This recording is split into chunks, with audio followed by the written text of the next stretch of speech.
Hello and welcome to another video lab. Thanks so much for joining me to be my partner.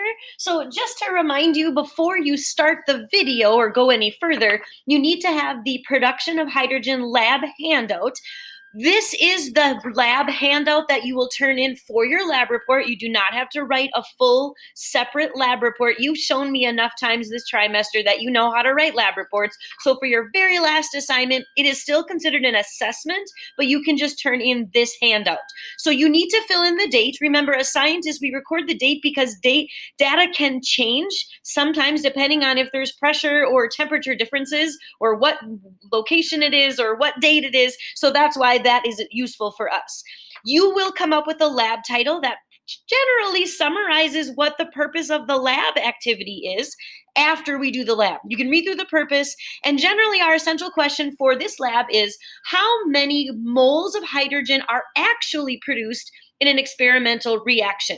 You will need to do the pre-lab question, the balanced equation and what type of reaction it is. You will see, or from the descriptions up here, if you read through the purpose and the essential question, you can get what the reactants are and what's happening to figure out the products. And then to do your hypothesis, you'll need to get the data from today. So you do not have to have the hypothesis filled out now. The hypothesis will be a stoichiometry problem to predict the moles of hydrogen, and then you'll get your actual moles of hydrogen from doing the lab. For safety, obviously goggles and apron like we always do. We are dealing with a strong acid, so if I were to spill any, I would neutralize it with baking soda first, and then we're ready to go. So feel free to follow along on your lab procedure, or you can just, of course, watch what's going on. As best, I'm going to show you what's happening. Let me start by just kind of showing you the materials. So what we have here is an analytical balance. We've got our piece of magnesium ready to go. The analytical balance is because the piece of magnesium I'm using is really small so that we can see all of the results. We've got our copper, which you'll see what that's for. We have this thing called a eudiometer, which is that big long tube. It's a gas collecting tube, a one-hole stopper, a clamp, a ring stand. We have our thermometer. We have our hydrochloric acid. And then we have this thing called a battery jar, which is really just a huge graduated cylinder full of water. Again, I'll explain what all of those things are for. I'm just giving you kind of an overview of what you're going to see. So I'm going to start by well, we're just following along on the procedure. So you can follow along as we go. I'll make sure you have the data that you need. I'm going to start by measuring out my piece of magnesium. So you can see that it's really, really small. I need a small piece of magnesium because my gas collecting tube, the maximum it holds is 50 milliliters of gas. So I need to make sure that I don't have a piece of magnesium that's so big that it would overfill that gas collecting tube and then I wouldn't be able to actually get any data. So that's why I'm using this balance. It's a fancy balance that goes to 4 decimal places so that I can be really specific. So I'm going to open that up and I'll put my little piece of magnesium on there. And then I'm going to wait for this to finalize. And it looks like it's finalizing at 0.0437. 0.04378. I'm just making sure. It's very sensitive, so even me like talking or moving the counter can sometimes affect it. All right, now it looks like it's stable, 0.0438. So that's what you should record in your data table for the mass of magnesium, 0.0438.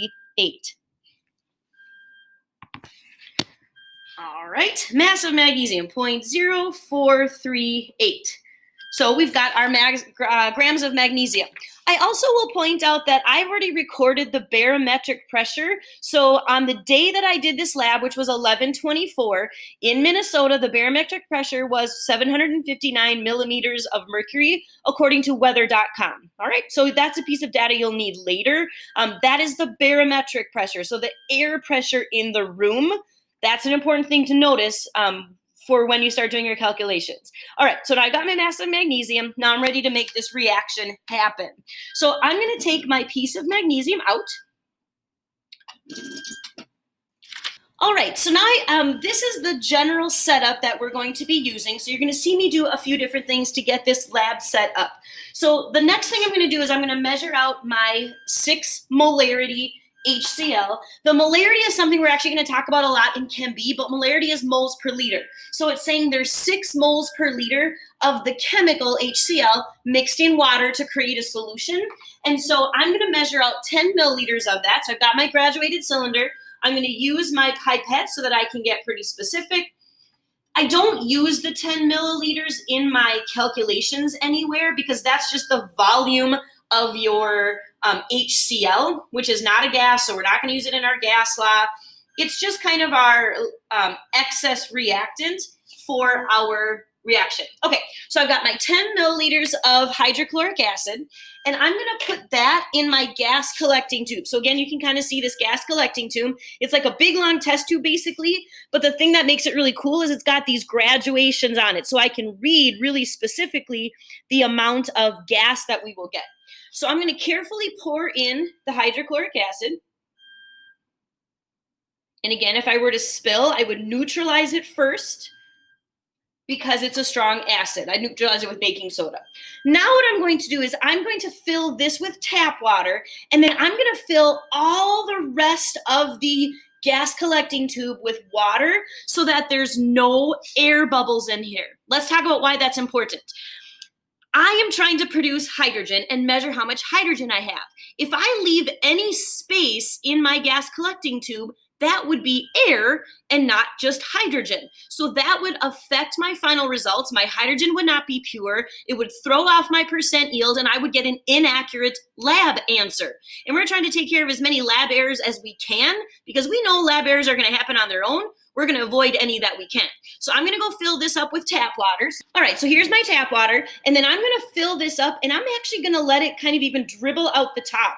It's water, so it's safe. I'm not going to make a huge mess, but I'm going to fill it full enough so that there is no air bubbles at all. So you can see here, like I let it, it's even dripping over the sides a little bit.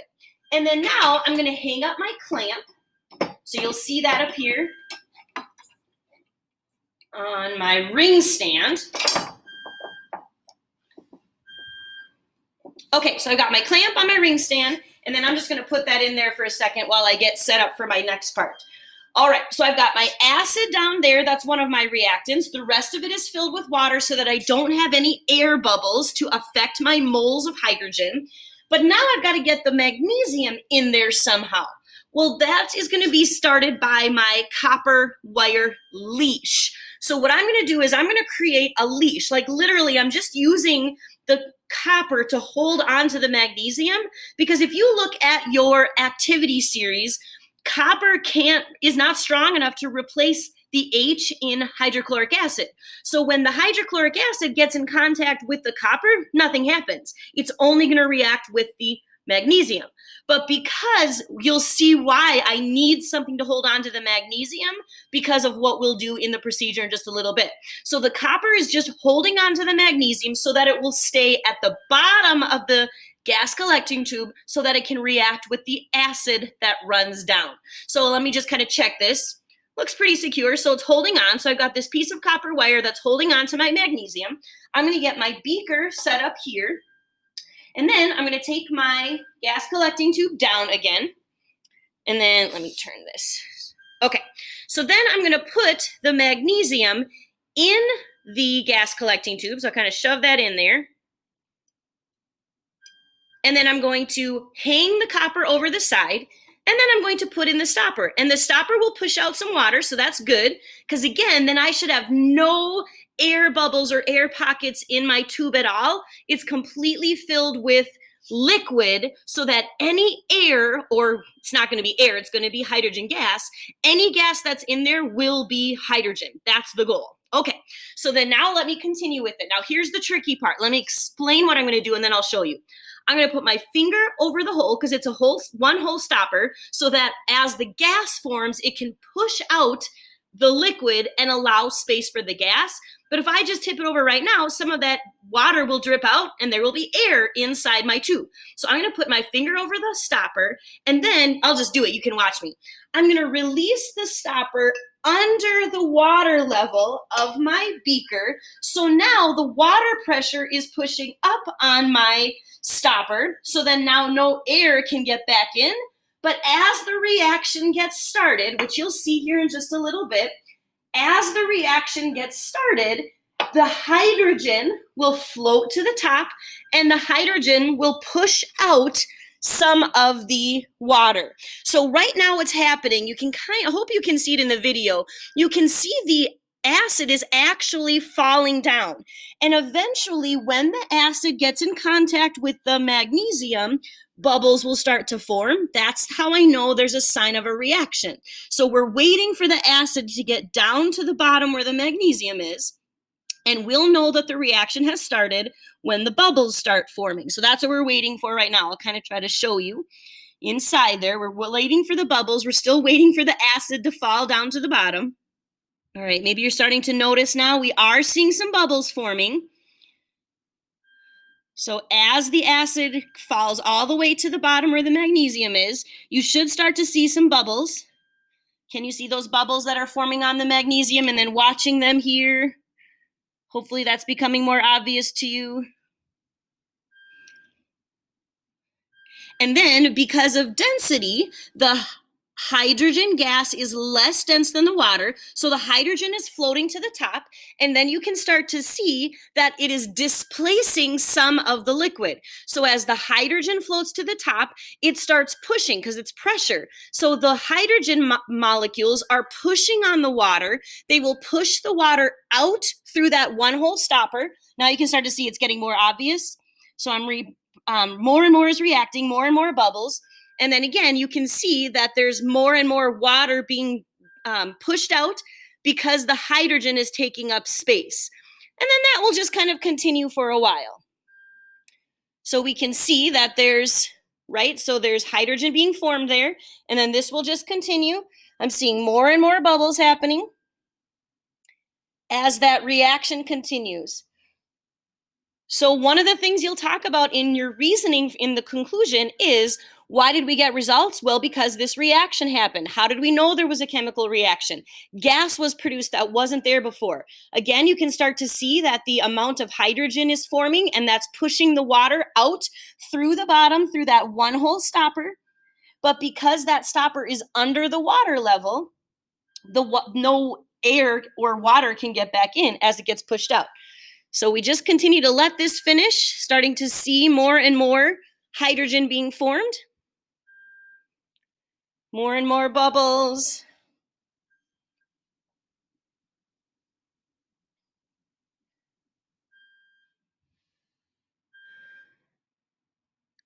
So that's hydrogen gas. And then this still has our reaction happening. The bubbles form, the hydrochloric acid is reacting with that magnesium down in the bottom of the tube.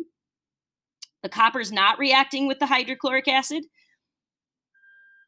And so now you can see can you see this okay? Yeah. So now we have this much hydrogen that's formed, and we're just going to keep going and let that reaction finish. Think about it. How will we know when the reaction is finished? Think about it on your own. You got it? We'll know the reaction is done when there's no more bubbles forming. That means that there's no more hydrogen being produced. The magnesium is our limiting reactant in this equation. So when the magnesium is all used up, the reaction will stop. And I'll just kind of let that continue for a little bit. All right, we actually can see, this is kind of interesting. Can you see that? The magnesium actually came out of our copper leash and is just reacting with the acid there. As long as it keeps reacting, it doesn't matter that it came off of the leash. So the hydrogen is still being formed as that hydrochloric acid and magnesium react. So you can see we've got lots of hydrogen we've produced. So this is all hydrogen right now. That used to all be filled with liquid, remember? And then now we're just waiting for that reaction to finish. Hopefully you can see like the steam and the warmth of that reaction, that exothermic reaction happening, and that magnesium just keeps reacting with the hydrochloric acid. And then we're just waiting for that magnesium to run out, which will stop our reaction. So that's what we're waiting for right now. Which I think we might be there. Take a look. Do you see any more magnesium? Do you see any more bubbles? I don't think so. Yeah, I think we can call this reaction completed. All right, so now we have a bunch of hydrogen gas, And now we have to measure that hydrogen gas. Oh, one thing we could have done while we were waiting for that reaction, but I was so excited just watching it, we should take the temperature of the air. So we're taking the temperature of the air. So I'm just going to turn this on. This has been sitting out for a while. So this is the room temperature. So take a look at it and then record your room temperature. It's the temperature of the air in the room, which we're going to say this is happening at room temperature. So we'll say this is also our hydrogen temperature. So let's see if it's going to change at all. I know it changed just a little bit. I think we'll call it this, 20.2 degrees Celsius. So record that, 20.2 degrees Celsius. 20.2 degrees Celsius. And the reason we're going to use that as our hydrogen temperature is because this reaction happened in this room. And so we can say that the temperature inside the tube is the same as the temperature outside the tube. All right. The last piece of data we need, if you look at our data table, is we need the volume of the gas in here. But here's some interesting things I need to explain to you. Inside the tube right now, there's actually three things happening. Well, four kind of, but two of them are mixed together. We've got any leftover of the second product. We know that hydrogen gas is one of the products, but whatever the other product is an aqueous solution that is still there. So it's that aqueous solution, which is water and whatever the other chemical is. I'm purposely not telling you because that was one of your pre-lab questions. So there's an aqueous solution in there. But maybe you remember we talked about this during our phase change lecture. Anytime you have a little bit of liquid, you've got a little bit of whatever vapor this is, so water vapor. There's a little bit of water vapor, so we've got an aqueous solution, water vapor, and then the rest of it is hydrogen. So the tricky thing is that inside this tube, we don't have just the pressure of hydrogen. We know the total pressure, because that's the same as the atmospheric pressure. We have a chart on our lab that will tell us the pressure of water, so then we can use Dalton's law to figure out just the pressure for hydrogen. All right, that's one important thing to note. The other important thing though is right now inside this tube there is liquid and there is air, or hopefully there's no air, but there's gas particles, right? So hydrogen gas, a little bit of water vapor, but then there's also liquid. But the whole tube is surrounded by air because it's sitting out in the room. So here's a little trick we need to do. We need to surround the part of the tube that has liquid in it with liquid, and the part of the tube that is just gas needs to be surrounded by gas. And that's going to change your volume a little bit. And I'm actually going to show you. So take a look at this. So I'm hoping that I can let you see this in the video. So I'm hoping you can see the actual volume of gas. So it's kind of, I'm not going to be super specific, but it's pretty close between 47 and 46, but it reads this direction. So it's like 46.5 approximately. This is not my volume of gas right now, though. Don't record that number because of this correction I'm going to do. So what I'm going to show you is that's what this battery jar is for. Again, which is like a big graduated cylinder filled with water. So watch what I'm going to do here, and then I'll explain it also. So I'm going to do the same thing where I put my finger over the stopper in the hole, and I'm going to take this out so that nothing can drip out and change my volume. But then look what I'm doing. I'm going to, again, release this stopper under this volume of water, and I'm going to line up the volume on my gas collecting tube with the volume of water here, and then I'm going to bring this close so you can see what I did. Okay, so I'm hoping you can see this. I know it's a little bit hard to see perfectly in the video, but what I see now is that volume of water, so the volume of aqueous solution in my tube is at the same level as this volume of water in what's called the battery jar. When I made that correction, I'm hoping you can see that the volume did actually change. That's why we do this lab correction, so that we don't have that purposeful lab error. So at this point, I'm going to set down my computer and I'm going to actually get the volume of gas that you should be writing down. So what I'm doing is I'm reading really specific, and I can go to 2 decimal places because of how specific this gas collecting tube is. So I'm going to read it at 46, and it goes this direction because this is where the gas is. This is zero gas way at the top. So way at the top is that's zero gas collected, and then way at the bottom is 50 milliliters of gas. So I'm going to read from the graduation. So you would record this in your data table. It is 46.2 It is right on it, 46.20. All right, so I'm going to record that, 46.20. So 46.20 is our volume of gas. We have our atmospheric or barometric pressure. We have our room temperature. The mass of magnesium is what we did that to get our hypothesis, our theoretical moles of hydrogen, and then we'll be able to do a gas law calculation to figure out how many moles of hydrogen did we actually get. So that's going to be your next steps, all right? Okay, so for your calculations, remember there's a couple things you need to do. You need to use Dalton's law to get just the pressure of hydrogen. Then you should make a list of what you know. What data do you know about hydrogen? See what gas law you'll use. Plug in the numbers, check your units. Remember, you're solving for moles of hydrogen, and then you'll be able to calculate your actual hydrogen, compare it to your hypothesis, get percent yield, do your conclusion. All right. So thanks so much for joining me for our production of hydrogen lab. We'll see you next time.